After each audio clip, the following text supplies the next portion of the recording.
национальной культуры крымских татар. И я посвящала этой проблеме много работ, 6 публикаций у меня есть, посвященных именам, разным аспектам именника и антропонимикон, называется в науке, крымско-татарского антропонимикона или именника. И действительно в этих именах отражается история, этногенез народа, его обычаи, его ценностные ориентиры и так далее. И в свое время, сразу после возвращения на родину, коллеги мои знают, я приглашена была в конце 90-го года, и с тех пор я работаю в СГУ, ТНУ и сейчас в КИКу. Я вот написала и опубликовала 6 статей в разных изданиях. Содержание их пересказывать не буду, они есть и в интернете, некоторые из них, и в списках литературы моей изданной, можно это все найти. И я буду говорить сегодня только о том, на какие соображения навели меня материалы, которые были присланы Владимиром Евгеньевичем на обсуждение. Но, как он уже говорил, это не полный текст словаря, тем более предисловие мы не будем обсуждать. К этому, наверное, подойдем тоже в свое время. Я просто хочу высказать некоторые свои предварительные, некоторые соображения и оценки к тем материалам, которые я получила по электронной почте. Я их пронумеровала, чтобы было как-то так заметнее, запоминающее. Первое. При оформлении канонической словарной формы крымско-татарских мужских и женских имен я рекомендовала бы, можно без бы, руководствоваться указаниями, разработанными в словаре Алима Гафурова «Имя и история об именах арабов, персов, таджиков и тюрков», который был издан в издательстве «Москва», это научное издание, в Москве, издательство «Наука» в Москве в 1987 году прошлого века. И на сегодня это самый авторитетный словарь, рекомендованный к изданию известными вот сидящими в нашем зале людьми. Это Баскаков-старший, известный тюрколог, и уже ушедшие из жизни оба, и Севартян Эрман Владимирович, и другие тюркологи. То есть это научные издания, а не маленькие словарики крымско-татарских имен, которые были подготовлены нашими коллегами Озенбашлы, вы знаете, Сираном Мусеиновым, Шевкетом Кайбулаевым, но они очень малостраничные, малого формата, и главное, эти люди специально проблемами лингвистики не занимались. Их показать. Да, идут. Вы же мне дали 15 минут, я хочу уложиться. Ну вот, это люди, которые просто взяли в качестве источника известные уже словари, например, под редакцией Суперанской. Вы ссылаетесь, Владимир Евгеньевич, на словарь ее первое издание 1979 года. В моей библиотеке есть и более позднее издание 1987 года. И там, конечно, уже количество имен другое, и некоторые другие акценты представлены. Так вот, я считаю, что этим словарем надо пользоваться. Алим Гафуров, «Имя и история», и потому что там есть даже арабские написания традиционных имен. Да, эти корни, как уже говорили и Владимир Евгеньевич, и Руслан Исмаилович говорили, изменялись с течением веков формы этих имен, произношения, тем более написания. Вы знаете, у нас графика менялась неоднократно. И поэтому на сегодня это единственный научный источник, созданный, апробированный известными тюркологами. Мне кажется, другого на сегодня нет. Это первое. Значит, обращаться к этому словарю. У нас есть прецедентные тексты, и это для нас будет большая помощь. Второе. При написании крымско-татарских личных имен, особенно в документах гражданского состояния, следует стремиться по возможности к более точному воспроизведению их канонической формы в арабском языке, но учитывать, я подчеркиваю, при этом грамматические, фонетические и иные законы, особенности крымско-татарского языка. Потому что здесь действительно в течение веков происходили очень важные процессы адаптации арабских и персидских имен. Наши именники есть и персидские имена.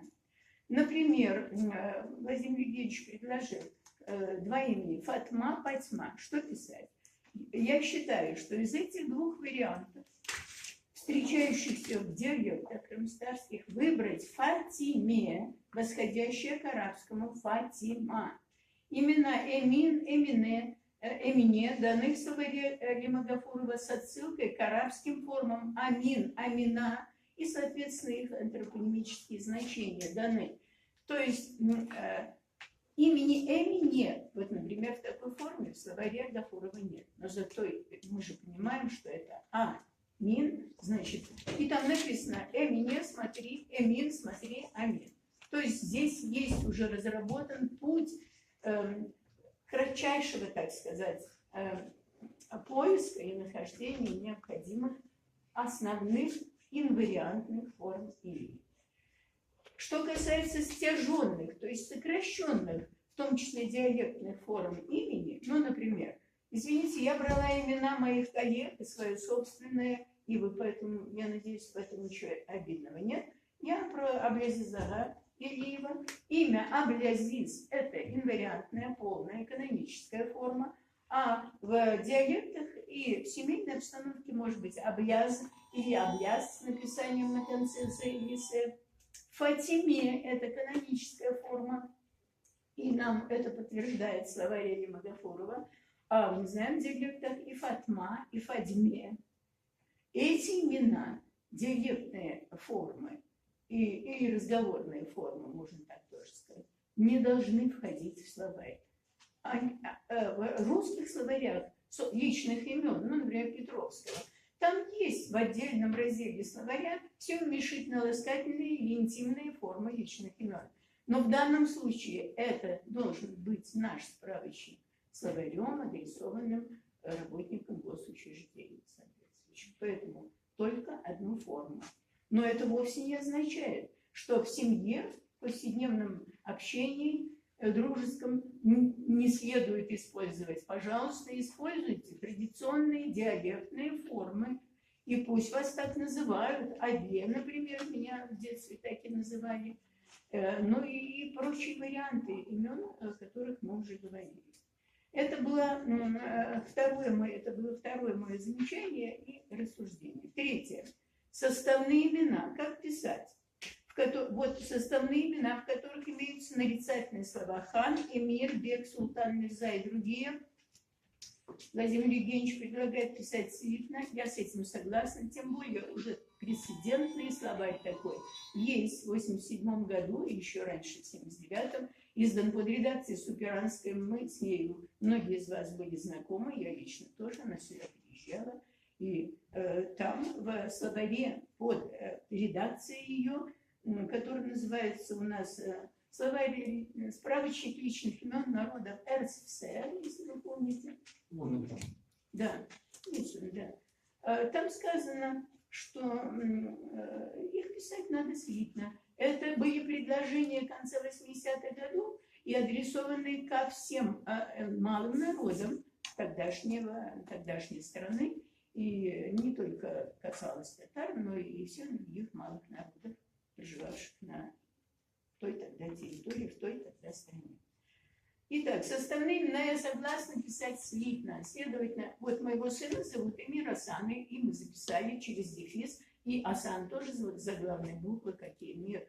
Я считаю, что следует, вот это неплохое правило, Эмир Асан писать сплошняком, без. И тогда не будет видно, что в составе есть слова типа эмир, султан и прочее, и тогда не возникнет вопроса о том, что якобы новый закон или приказ Владимира Владимировича Путина. Кстати, меня очень интересует, Владимир Евгеньевич, покажите, что это за приказ. Мне кажется, что это просто, ну, такой слух. Это не по адресу, тут есть более компетентные. Ну, я не знаю, я хотела бы оригинал этого приказа. Он будет опубликован. Да, вот, в таком случае, и то наверняка здесь есть какие-то нюансы, которые, может быть, не прозвучали в вашем изложении.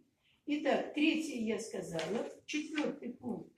прозвище Лагапа. Я, Владимир Евгеньевич, вообще не очень поняла, почему их предлагаете исключить.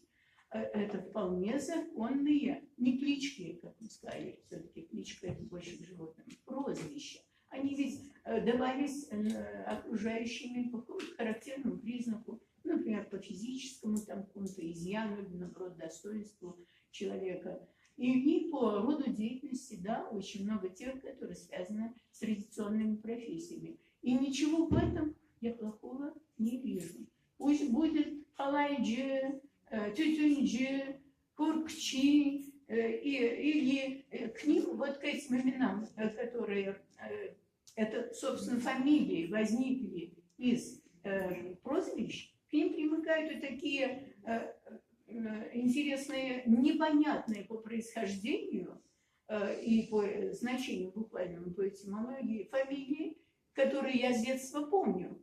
Ялтинская, я вам говорила. Например, фамилия Дерикой и Айвасиль, это в пределах Ялты. Диттан, что означает, может, это тоже какое-то прозвище.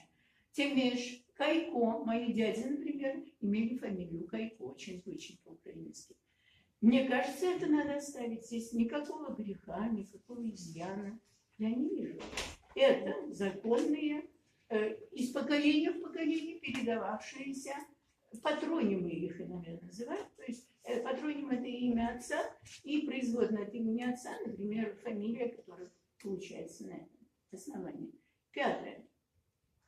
Вот это мне, я на это давно обратила внимание, и во многих статьях об этом писала. Как свидетельствуют некоторые документальные и художественные источники, нарицательных слов «з», «огло» в составе крымско-татарских патронимов отчеств исторически они не использовались. Ну и пример Исмаиловича Исмаил Асан Огло Керим. Так он издает книги свои многочисленные. Но, с моей точки зрения, этого не было, потому что документы, на какие документы я ссылаюсь, не подтверждают этого. Всем нам известно имя турецкого знаменитого путешественника Ивлия Челеби, который в 17 веке дважды приезжал в Крым и описал все достопримечательности, особенности, все разные языки, функционировавшие на этой территории. Более того, он даже перечислил имена людей разных сословий. Ну, например, вот он пишет имена благородных людей в Бахчисарае. Омер Аталык. Аталык, второе слово, не входит в собственное имя. Омер, его так и звали Аталык, потому что он был наставником, например, ханских детей.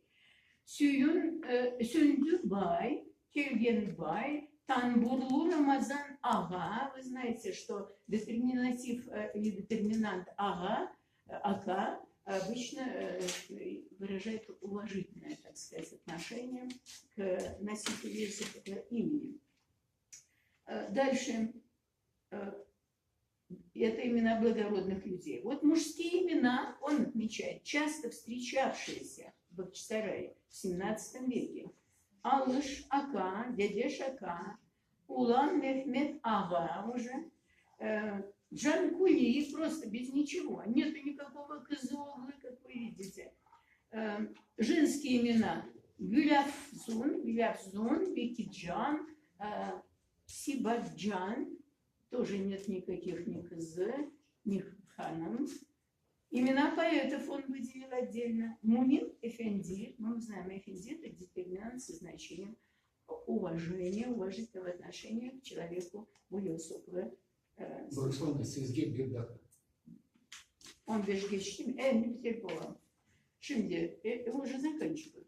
Значит, вот я больше не буду приводить имена. У Ивлия Челеби ни разу в составе совокупного имени не встретились эти детерминанты, как я их назвала.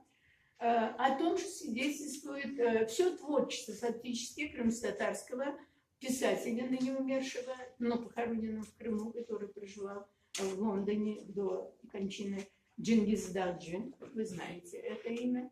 И вот я специально занималась антропонимиконом одного его романа, проанализировала все личные имена. Там тоже, я не буду называть имена, нет ни одного случая, чтобы использовались слова «з» и Оглы. И, наконец, архивные документы. Я говорила с живыми, реальными людьми, до сих пор живущими в Крыму. Я спрашивала, какие у них документы. Есть ли документы довоенного образца?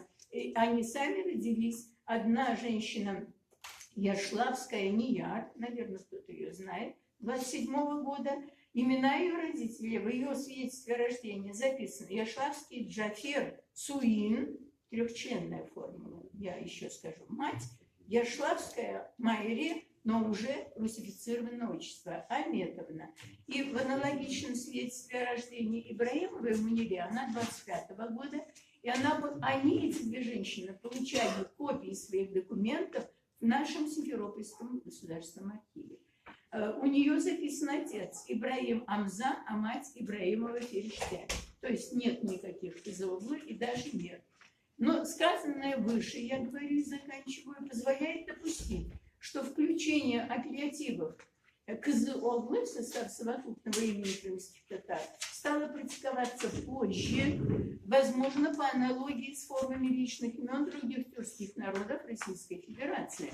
Но мне кажется, что этот процесс активизировался именно в последние десятилетия как следствие репатриации и сопутствующих ей проявлений заостренного чувства патриотизма, некой ущербности, которая таким образом компенсируется.